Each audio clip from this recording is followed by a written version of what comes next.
tenemos una relación con los cubiertos.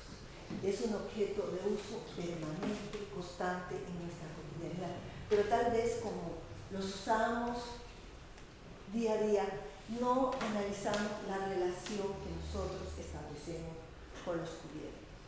Bueno, yo quiero agradecerle a Olga que gentilmente me invitó, quiero agradecerle también al museo que nos acoge y quiero agradecer especialmente a cada uno de ustedes porque en este día que llevamos he sentido fraternidad, colegaje y eso es muy bonito en la vida académica y en la vida personal. Mi pregunta sobre lo que les voy a presentar es si estos cubiertos reflejan la vida cotidiana del virreinato del Nuevo Reino de Granada y la Real Audiencia de Quito a finales del siglo XVIII. Bueno, por favor, he utilizado básicamente testamentos del Archivo Histórico de Popayán, de la Notaría Primera de Pasto, también el testamento sobre mi rey José Solís, que está publicado por don Daniel Samper.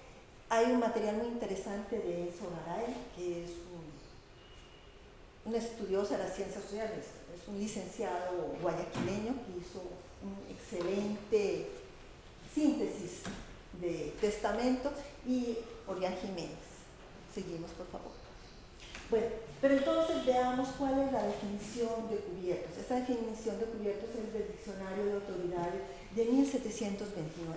Entonces dice así: cubierto, el servicio de mesa que se pone a cada uno de los que han de comer y se compone de plato, cuchillo, cuchara, tenedor y servilleta. Y porque ésta se pone encima de todo se llama cubierto. Entonces, si nosotros vemos esta pintura, observamos que posiblemente no hay una relación tan exacta entre la definición de cubierto de 1729 y lo que vemos acá. Pilar nos da un dato muy interesante, como en la primera imagen, el mantel se prolonga y se convierte en servilleta, pero realmente no vemos la servilleta, pero sí vemos otros elementos de cubiertos: el tenedor, el cuchillo, la cuchara, el plato y el pan. Sigamos, por favor.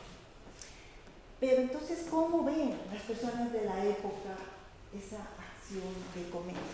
Fray Juan de Santa Gertrudis, este interesante franciscano español, nos da una definición muy valiosa sobre el acto de comer y sobre los cubiertos. Dice así: en todo el Perú solo los chapetones, así llaman a los españoles recién llegados, usan cuchara y tenedor. La gente criolla come con las manos, aún las más señoras. Cucharas de plata solo se usan para tomar cacao, y tras de él una rebanada de pan y un taco de queso fresco. La gente ordinaria, su comida es un sancocho con casado, por pan, o bollo, o arepa, y su postre de miel migada con queso. Pobres y ricos, todos allí por la mañana, hasta los negros, todos toman cacao con pan, quien lo tiene, y si no, un plátano. Tras el cacao, almuerzan huevos fritos y mucho ají, y quien puede comprar tamales. Bueno, no sabemos si todo lo que escribió el fraile es exacto, es preciso, pero nos da una idea y nos da una dimensión, y vamos a ver si podemos ir más allá de lo que nos propone el sacerdote. ¿Cómo llegan los cubiertos a sus propietarios? Yo encontré en los testamentos tres aspectos. Llegan a través de España. En un documento que está aquí en el archivo histórico de Popayán aparece en 1750 y pico que los franciscanos hacen una solicitud, o les llega una solicitud de diversos objetos, y dentro de una gran variedad de objetos están cuchillos de mesa, y hablan de cuchillos, no hablan de cuchillos de plata. También están los plateros locales, pero realmente en la revisión que yo hice de más de 700 testamentos yo no encontré ninguna relación directa que me hablara de un platero. Sin embargo, Marta Fajardo de Rueda, ella esta gran investigadora, en su libro sobre olivos y plateros, habla de un platero en Santa Fe, Joaquín Matajudío, que hace cubiertos para los virreyes. Está a final del periodo español, en la época de la pacificación. Entonces hace para Sámano y para otros personajes, pero digamos que la única referencia directa es un platero haciendo cubiertos. Y también hay platería de Lima. Y en ese caso, en mi ciudad, en Pasto, encontré una mujer, una de las mujeres más ricas de Pasto, en 1800, se llama Liberata de Aguirre, y era esposa de un señor de Rojas, que era situadista, lo que ayer hablábamos. Y ella tiene 8 platos y dice que son mineros. Entonces, esa es la única referencia que yo pude conseguir, pero también eso nos permite pensar que algunos de esos platos pudieron llegar de Lima, de los platos y de los cubiertos que están presentes en este cuadro o que usó como referencia. Sigamos, por favor. Bueno, lo que les decía, en ese documento, en esos inventarios de bienes, aparecen 7 cuchillos nuevos, una cuchara de cobre y 2 cuchillos. No dicen estos cuchillos exactamente de qué material hay, pero ese listado es muy interesante, porque incluso aparece que traen pedazos de telas finas para hacer un vestido a la Virgen y al Niño Jesús. Entonces, es un documento muy rico. Sigamos. Bueno, para tener una mirada de cuál era el uso de la plata, hice este cuadro comparativo de Guayaquil, del Virrey Solís, de Orián Jiménez y del Archivo de Pasto. En el caso de Guayaquil, lo más usual eran las cucharas, 169, pero bueno, es importante que yo les diga que Enzo Garay, en la recopilación que hace de más de 600 testamentos, él arranca en 1653 y llega hasta 1821, entonces es un periodo bastante amplio. Habla de 80 tenedores, de 24 cuchillos, de 26 cucharitas y se usa la palabra cubierto. Entonces yo deduzco a partir también de la definición que les presenté al principio que cubierto hace referencia al juego de tenedor, cuchara y cuchillo. Aparecen 14 y aparecen también, bueno, en total son 303 cubiertos, 303 piezas. Es interesante comentarles que Garay, dentro de su trabajo, menciona a esclavos, no muchos, propietarios de objetos de plata, y también indígenas, propietarios de objetos de plata. Entre más riqueza tiene una persona, más objetos de plata tiene. Pero muchas veces también esas personas que tienen mucha riqueza no mencionan detalladamente los objetos de plata, sino dicen plata labrada. Entonces, con ese concepto de plata labrada se va a encerrar pues todo el conjunto de platería que tiene una persona o que tiene una familia. El Virrey Solís, pues, las personas que hemos tenido el placer de leer el testamento, es una maravilla, porque es de una riqueza en todos los aspectos. Entonces vale la pena leerlo desde la mirada del vestuario, desde los objetos materiales. Con respecto a sus objetos de plata, tiene 117 objetos. Tiene 14 cucharas, 32 tenedores, 36 cuchillos, tiene 15 cucharitas para tomar café. Entonces, esto es interesante porque significa que en Santa Fe de Bogotá, por lo menos, el virrey, y también él habla de un objeto para hacer café. En esa época ya el virrey, no sabemos el resto de la sociedad, pero el virrey sí conocía acerca del café. Y también me parece interesante, tanto en Guayaquil como en Bogotá se habla de cucharitas.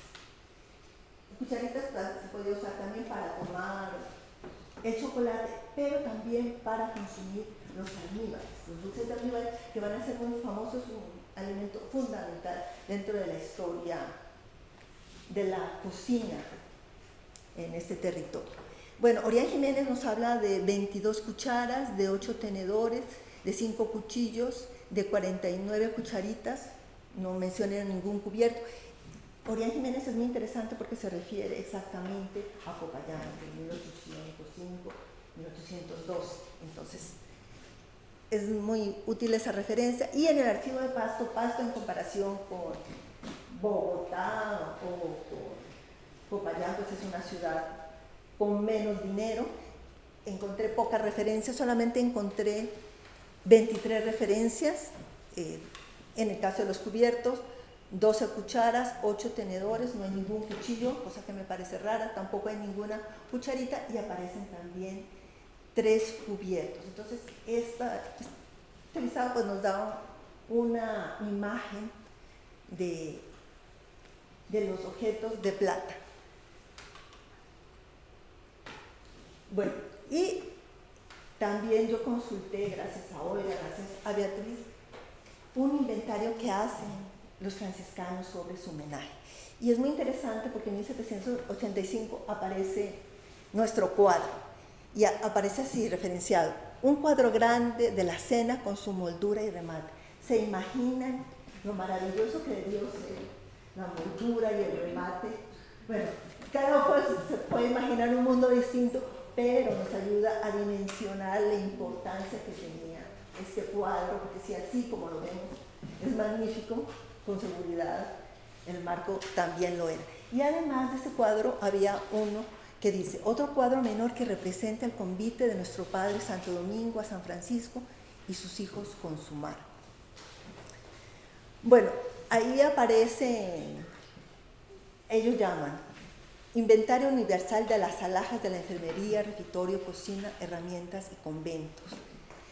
Hacen 4 inventarios en 1766, en 1785, 1797 y 1801. Cosa extraña, parece que los franciscanos no comían sopas porque no hay, o se olvidaron de escribirlo, ¿no? Puede ser otra opción. En 1766 no hay ninguna cuchara, en 1785 3 cucharas, en 1797 aparecen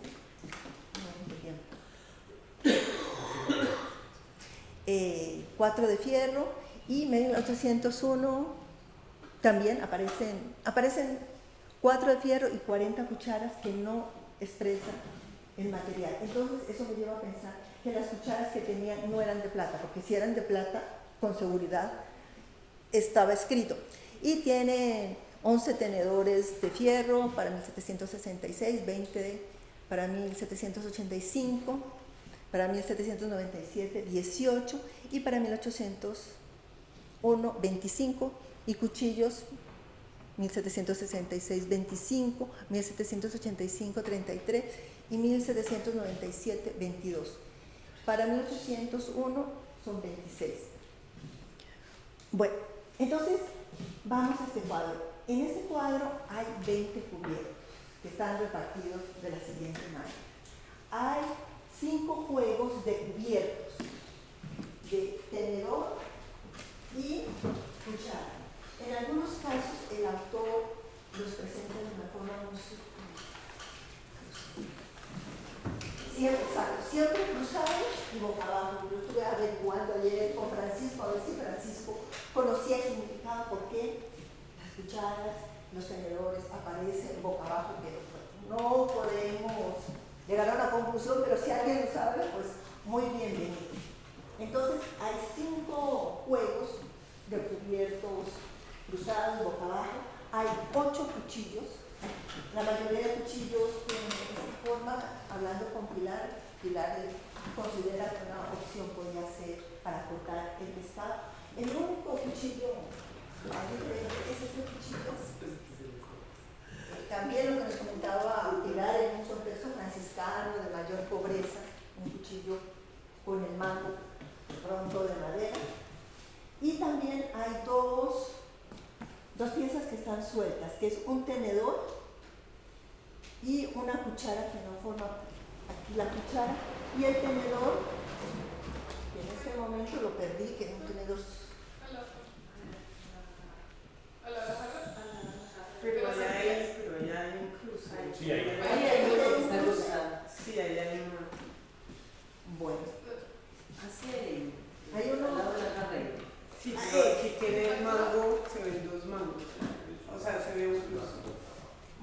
entonces tal vez no lo vi bien. Sí, no, es Entonces, aquí también podemos ver las fuentes redondas. Aunque las referencias en Pasto son escasas, sí hablan de fuentes redondas, fuentes de plata redondas. Y también hablan de Platón. Yo no escribí en el listado porque se volvía muy grande. Pero también quiero que volvamos ahora y pensemos en nuestra época prehispánica. En el archivo, en el Museo de Oro de Nariño hay cucharas de hueso de animales. ¿Las usaban para comer? Esa es una gran pregunta, no se sabe, pero eso nos habla de una continuidad. En el Museo Calima de Cali hay una cuchara de tumbada que tiene el mango con un felino, que es preciosa, y hay otra cuchara de barro. Entonces, también nos conecta. Finalmente, yo quiero concluir con algo que me dijeron una de mis estudiantes en Vera. Ella decía que ellos usaban cubiertos que hacían de totuma o cubiertos de barro, pero que ahora ya se han civilizado y que usan cubiertos metálicos. Yo también quiero preguntarles, hoy en día si algún artista quiere reflejar la última cena con los objetos, ¿será que colocamos cubiertos de plástico? Pienso que esto nos invita también a una reflexión sobre cómo estamos manejando los cubiertos de plástico que los usamos permanentemente. Muchísimas gracias.